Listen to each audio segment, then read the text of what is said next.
The Promise. Scott BUCCLEUCH. Chapter 11. Walter's Advice. One day, White Star held a big party. Antonio had come from Buenos Aires. He had played for Brazil against Argentina. In the last minute of the game, Antonio had scored the winning goal. He had come back a hero. Palito did not want to go to the party. He was jealous of Antonio's success. Edith was going to the party with Walter. She asked Palito to go too. There was an argument, but finally Palito agreed to go. During the party, Edith watched Palito carefully. After a while, she saw that he was drinking too much. Edith asked him to go for a walk with her in the garden. Palito agreed, but very unwillingly. "You are drinking too much again," she told him. "That's my business," said Palito. "And it's our business too," replied Edith. "And Chico's. We all want you to play again for the first team. And Dad wants to see you playing for Brazil one day, like Antonio." "Mind your own business," shouted Palito. "Hi, there, Palito," said a voice. "What are you shouting about?" It was Walter. He had come to find Edith. He wanted to dance with her. "It's not your business, either," shouted Palito. "You can all go to hell." "Listen a moment," Walter began. Palito raised his fists and turned angrily towards Walter. But Walter caught Palito's shoulders with his strong hands. He forced Palito to sit down on a wooden seat. When he was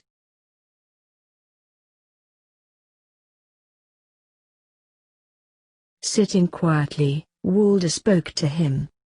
"You feel sorry for yourself," said Walter. "But you've no reason to feel miserable. Your legs are better. They're straight and strong. Isn't that true?" There was a long silence. "Yes, that's true," Palito said slowly. "But I can't use my legs anymore. I wish I had my old, twisted legs back again." "You have new legs now," replied Walter. "You need more time to get used to them." "What can I do?" said Palito. "I've tried everything. It's no good." "You haven't tried hard enough," was Walter's reply. "Work and train harder. You can still be a great footballer again." "And Dad still wants to see you playing for Brazil one day," added Edith. "Why don't you try harder? Show him that you can do it." Edith and Walter waited for Palito's reply. "Okay," he said at last. "I'll try once again and I'll try harder this time." Edith and Walter did not go back to the party. They went back home with Palito and Palito went straight to bed. Palito was out on the field at 7 o'clock the next morning. He was never late for training again. Chapter 12. Tonoko's Gymnasium. Next day at work, Edith had an idea. Small children with weak bones and twisted legs were often brought to Dr. Silveira. He was good at treating these children.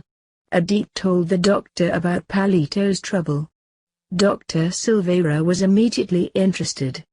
He went with Edith to meet Chico and the team doctor. They told him about Palito's legs and the operation. "Small children often have this operation," said Dr. Silveira. "They learn to use their new legs very quickly. But it is more difficult for an older person. And it is even more difficult for a sportsman." "Can we do anything for Palito?" asked Chico. "There is one man in Sao Paulo who can help him," replied the doctor. "Senhor Tonoko. He's Japanese. He owns a gymnasium and he gives special training for sportsmen." "Let's speak to Palito, then," said Chico. Chico and Dr. Silveira talked to Palito and he agreed to visit the Japanese gymnasium. They went together and met Senhor Tonoko. In the gymnasium, lots of people were training and doing all kinds of exercises. Senhor Tonoko asked Palito to run round the gymnasium. He asked Palito to dance by himself. Then he asked him to walk along a narrow bar. Palito found this very difficult. "Is there any hope?" asked Chico when Senhor Tonoko had finished. "Of course there's hope," replied Tonoko.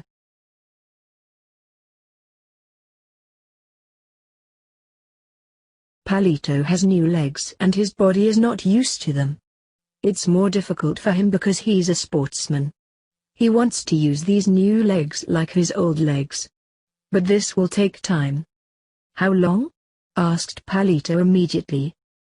"You'll have to do exercises here every evening," replied Tonoko.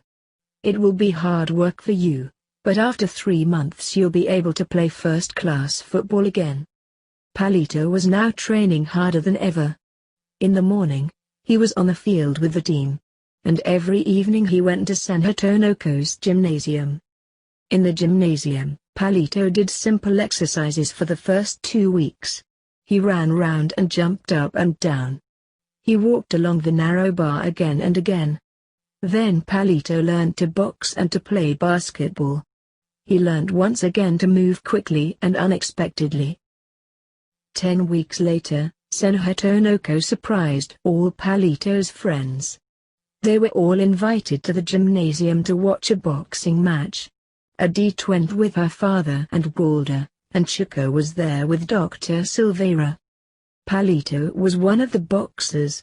In the ring, Palito danced round his opponent and cleverly kept out of trouble. From time to time, Palito moved unexpectedly and hit his opponent. In the end, the winner was Palito. After the boxing match, everyone congratulated Palito. "You can move better than before," said Chico. "I want you back in the first team next Sunday. We're not doing very well. We need you there." The next Sunday, the loud shout was heard once again in the White Star Stadium, "Palito! Palito!" Chico and Pedro watched the game together. They were both very nervous because of Palito.